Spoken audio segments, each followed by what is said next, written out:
शवदारन को छोड़ कर मैं आयो तेरे द्वार। हे वृषभानु के लाडले नित्य कृपा दृष्टि से मेरी ओर निहार। जय जय राधा रमण जय जय नवल किशोर। जय गोविंद चोर प्रभु जय जय माखन चोर। बोले श्री सदगुरुदेव भगवान की जय।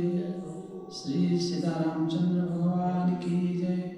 श्री राधा कृष्णाभ्याम नमः। श्री हनुमत लाल महाराज की जय। बोले श्री वृंदावन बिहारी लाल की जय।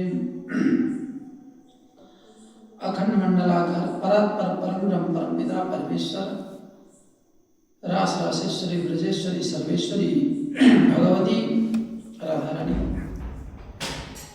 गुरुदेव भगवान और हनुमत लाल जी महाराज की पावन सानिध्य श्री महंत जी महाराज और हमारे सम्मुख विराजमान वयोवृद्ध ज्येष्ठ जन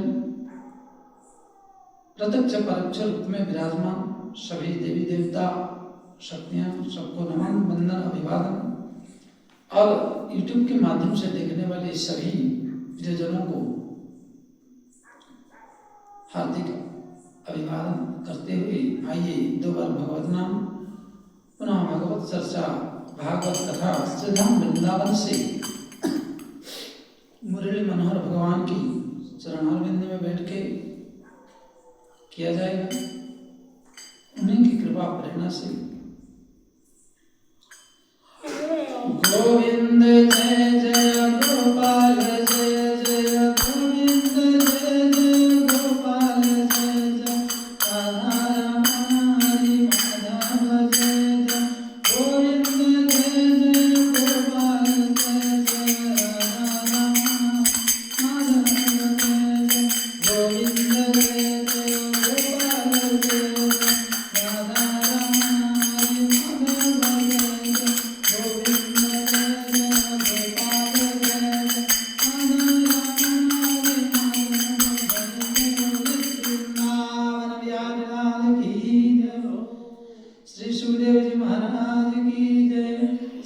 जय महाराज की जय। सभी ब्रजवासी की जय। श्रीमद् भागवत महापुराण की जय।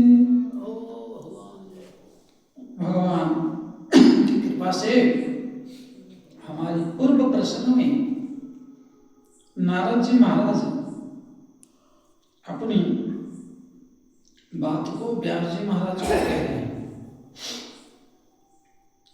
कि मैं पूर्व में एक दासी पुत्र था और आज ब्रह्मपुत्र कैसे बना हूं। अनुग्रहम मन्यमानः प्रतिष्ठम दिशमुत्तरम।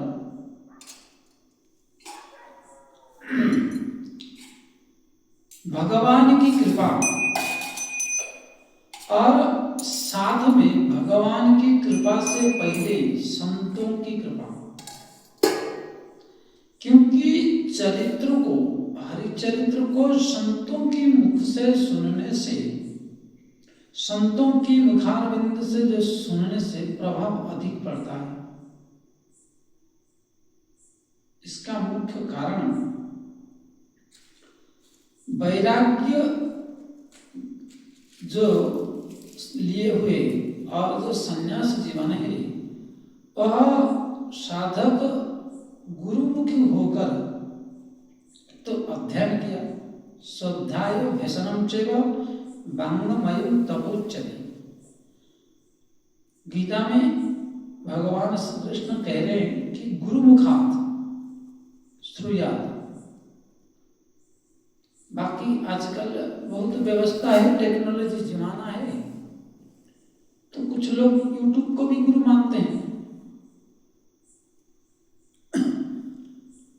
तो उससे केवल आपको मार्गदर्शन मिल सकता है, परंतु गुरु तो बनाना पड़ेगा। गुरु की शरण में आपको जाना पड़ेगा।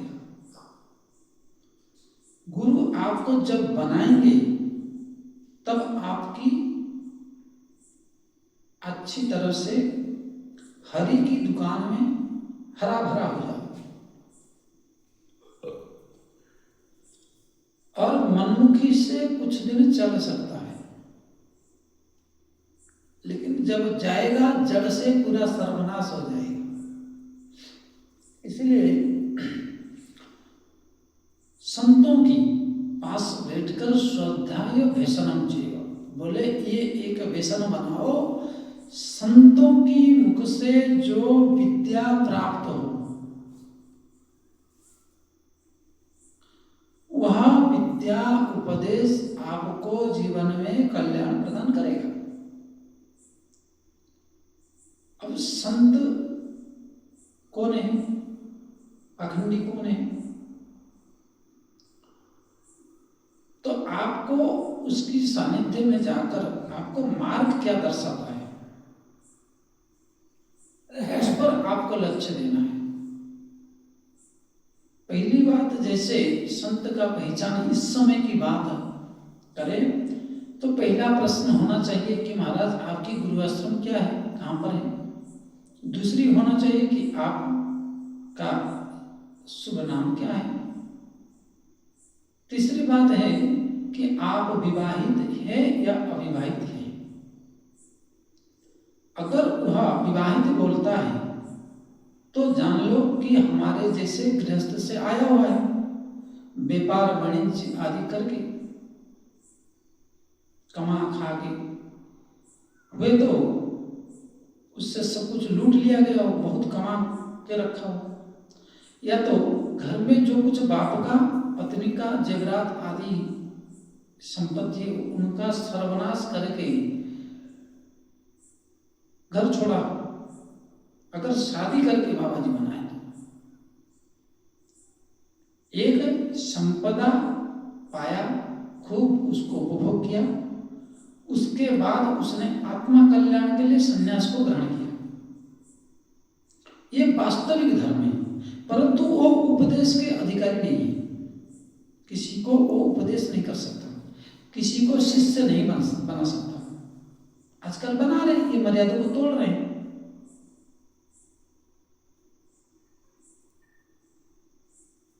और कहने से तर्क वितर्क होगा, अनर्थवाद होगा, अनर्गल बातें होंगी, इसलिए आजकल महात्मा भी चुप हो गए, क्योंकि सत्य को सत्य बोलना अपराध है आज की कलयुग में।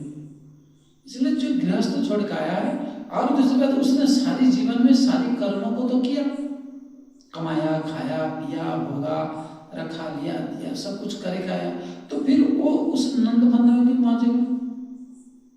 अब उस मान प्रतिष्ठा बढ़ाई सब कुछ तो करके आया है घर से, तो फिर संन्यास जीवन में उसको उसका प्रायश्चित करना है। और ये हो गई, शादी करके अगर आया है तो वो किसी को उपदेश के लिए योग्य नहीं है।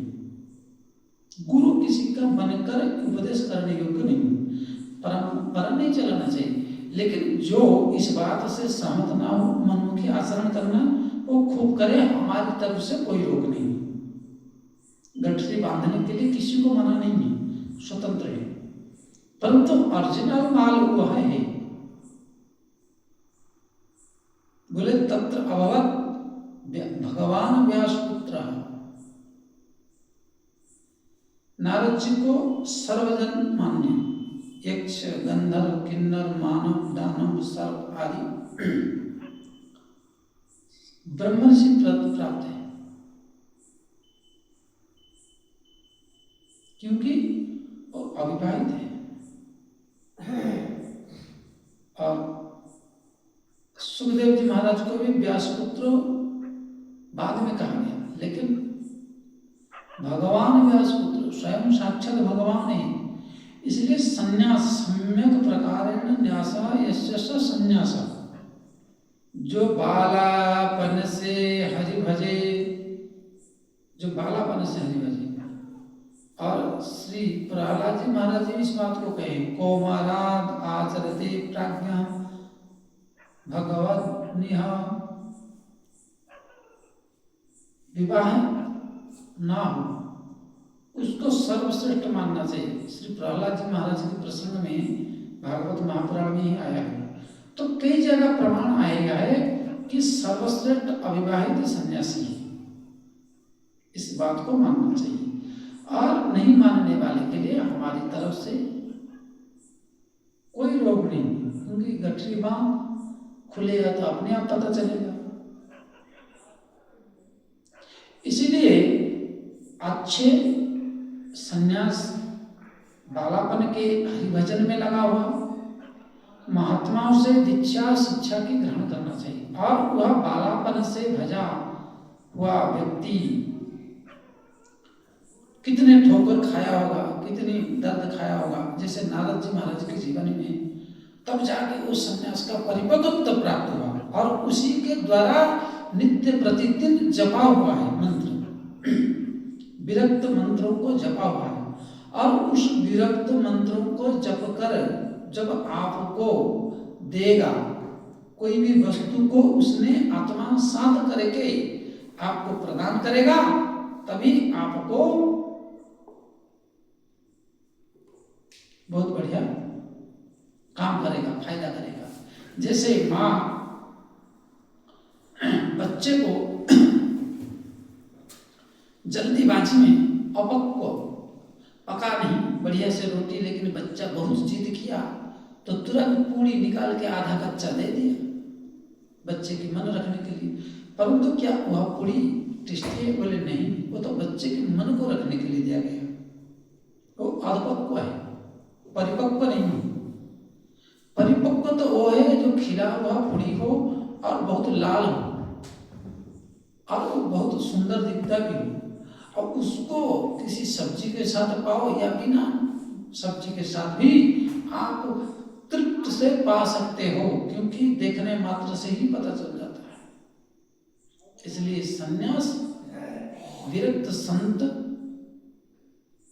जो अविवाहित हैं उनसे लेना चाहिए। और उसी बात को कह रहे हैं कि नारद जी महाराज की मेरी माता जी जो मर गया, मेरी माता जी जो मर गई तो अनुग्रह ने माना, मैंने भगवान को अनुग्रह माना, ठाकुर जी की विशेष कृपा। इस संसार में 9 ग्रह है और 10वां ग्रह है भगवान, संत भगवान। इन ये 2 स्वरूप ही अनुग्रह है।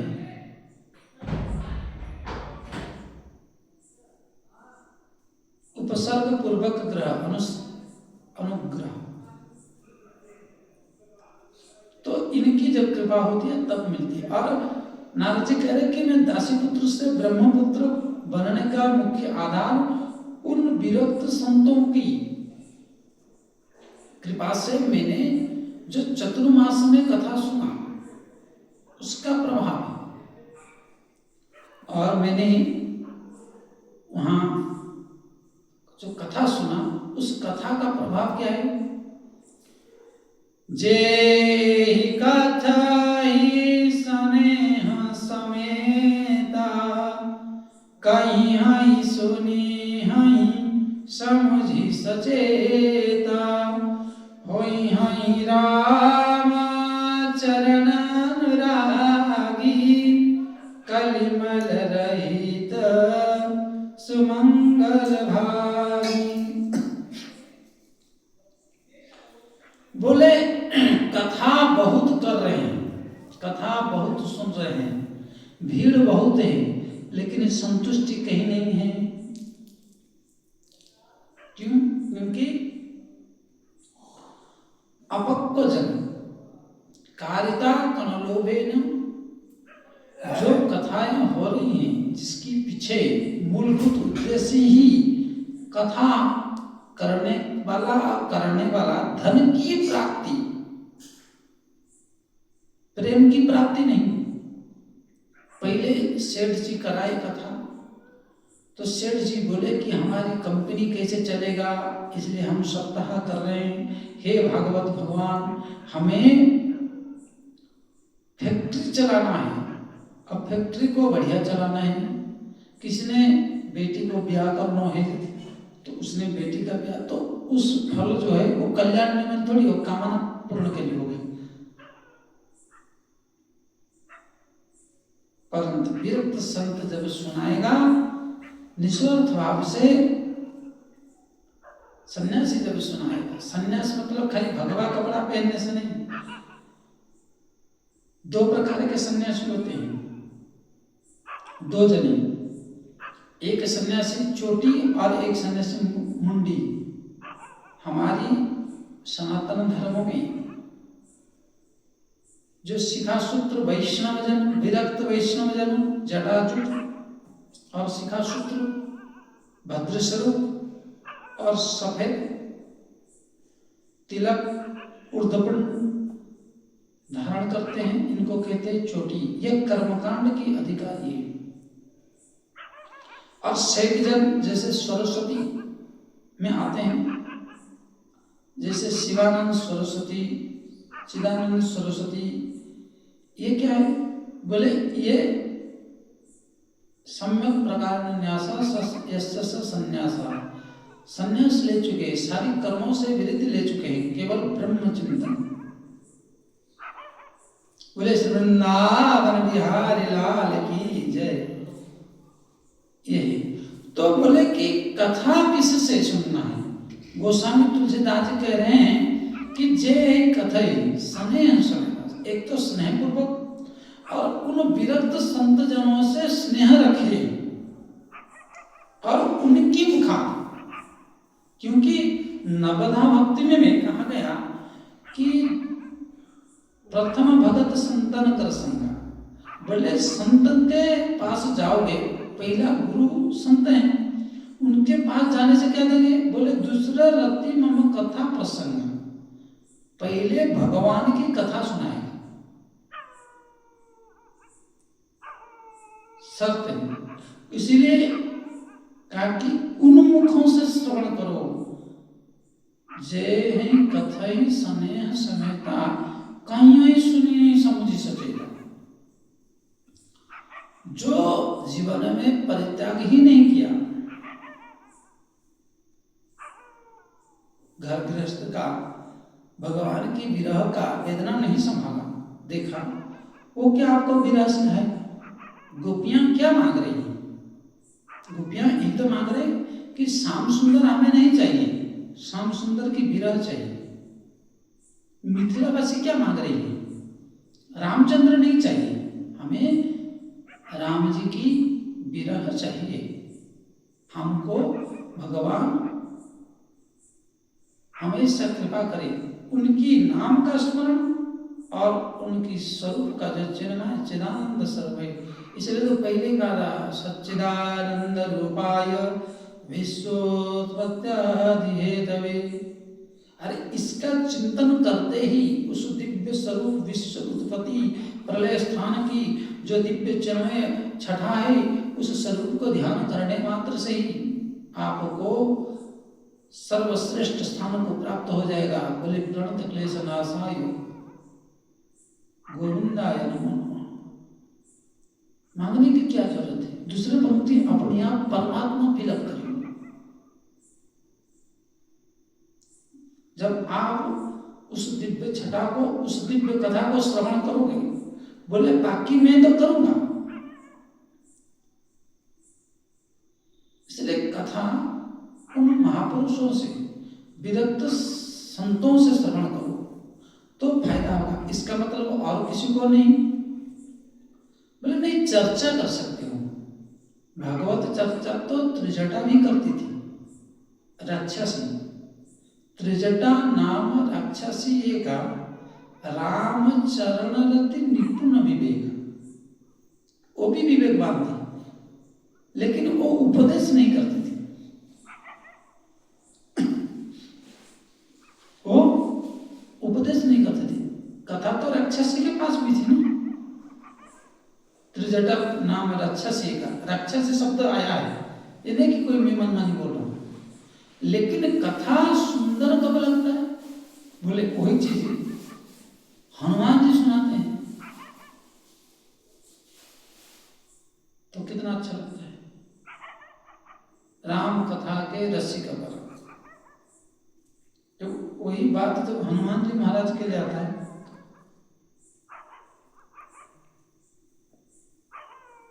राम कथा के रसिक बर, अर्थात कथा का रसिक बर होना चाहिए, श्रेष्ठ होना चाहिए।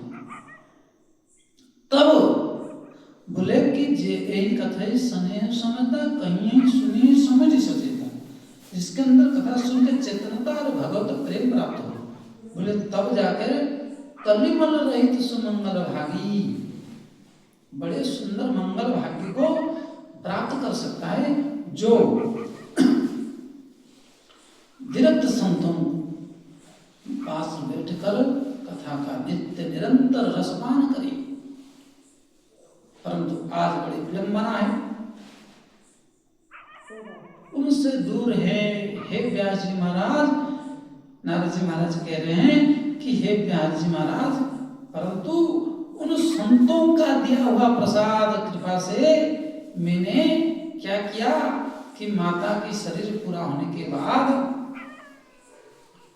मैंने घर छोड़ के चल दिया। अब संतों को ढूंढते ढूंढते कहाँ पाओ, नहीं मिले। लेकिन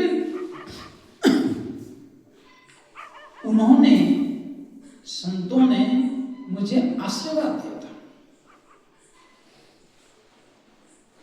कि तुम इस नाम को जप करना, तुम इस नाम को स्मरण करना, तुम इस नाम की रति में डूबे रहना। तो मैं नित्य निरंतर प्रतिदिन माता जी की उपस्थिति काल में और वो चतुर्मास में जो मुझे प्रदान किए थे, मैं उसको नित्य निरंतर करता हूँ। और आज तो इतनी बहिर्मुख हो गए कि तुरंत जाते ही गुरु जी हमें चमत्कार की छड़ी दे दें और हम बात संसार को पूरा इकट्ठा कर लूं, जितनी बैंक रिजर्व बैंक में धन है सब हमें मिल जाए और हम बड़े बड़े अच्छा अच्छे विश्व सुंदरियों के साथ रास रचा। इस मानसिकता से आते लोग गुरु बनाने। भाई गुरु बनाने कोई आत्मा कल्याण नहीं आता, गुरु की शरणागत स्वीकार करने नहीं आता, गुरु बनाने। गुरु बनाने का मतलब गुरु के पास जाएंगे, दुनिया में सब जगह हार गए, अब गुरु जी जो 2-4 साल 10 साल 20 साल से तपस्या करके रखें और हमारे को दे दे संकल्प करके कि जाओ बेटा तुम्हारा पति बन जाओ। लेकिन जो सच्चा गुरु होता है वो देता नहीं है। गुरु का मतलब क्या है? जहां सीधा नहीं हो पाया, जहां तुम अंधकार में डूब के पड़े हो, उस अंधकार से निकालना। जैसे जो बढ़ई है, जो लकड़ी का फर्नीचर बनाता है, वो क्या करता है? टेढ़ी लकड़ी हो तो उसको सीधा करना है, तो उसको सीधा करने के लिए किधर से छीलना है वो जानता है, और छील के उसको पूरा बराबर करके लेवल कर देता है। और कहाँ कहाँ कीड़े ने खा रखा है, उसमें कैसे कैसे मसाला बुरादा भरना है वो जैसे जानता है। उसको कहते बड़े महाराणा बोलते हैं, अन्य स्टेट में ना भाषाओं में है। तो उसी प्रकार गुरु का काम है, आपकी छिद्र जो है उस छिद्रों को आपको दर्शाए और उन छिद्रों से जो गलती हुई है उन छिद्रों को भरने की बात बताए। जब तक आप अपने अनुकूल अपनी बात को मनाने के लिए जब तक आप शिष्य बने हो, तब तक आत्मा कल्याण भगवान बहुत दूर है। केवल 2 पैसा मिल सकते हैं, क्योंकि संत दर्श में पाता कट रही तुम्हें सुख मिल सकता है, लेकिन कल्याण नहीं। इसलिए संतों के पास मैंने हे व्यास जी महाराज बैठ के सुना और उसको मनन किया, चिंतन किया, भगवान से प्रार्थना किया कि शादी ब्याह नहीं करूंगा और मुझे उस बड़े पद में पहुंचना है। जैसे ये अवधूत बेसा, मतलब ये अवधूत के रूप में भ्रमण करके जगत पूज्य होते हैं, मेरी मन में तुच्छ कामना नहीं था, बड़े कामना था, बड़े पद पाने की। हे व्यास जी महाराज, तो मैंने उन संतों को पहले सुना। नारद जी महाराज कह रहे कौन? ब्रह्म ऋषि, ब्रह्मा के आदि पुत्र ब्रह्म ऋषि, आदि प्रजापति के पुत्र। इसलिए कुछ बड़ा बनना है तो संतों की वाणी को मानो, भजनानंदी महात्माओं के पास टिको, उनकी एक अनुग्रह से आपकी 1000 जीवन जो नहीं हो पाया होगा एक ही जीवन में हो जाएगा। परंतु भजनानंदी महात्मा देगा लेट में, ये गांठ बांध कर रख लो। साल 2 साल 5 साल 10 साल लग सकता है, और उनको रिझाने में आपके कितनी योगदान है, कितने दिन में रिझा पाओगे आपकी इच्छा। इसलिए जब रिझ जावे तो मिल जावे। तो हे व्यास जी महाराज, संत भगवान वास्तविक में चतुर्मास करेंगे, जाते जाते ये बालक के ऊपर, ये दासी पुत्र के ऊपर करुणा करके चले गए। बोले श्री संत भगवान की जय।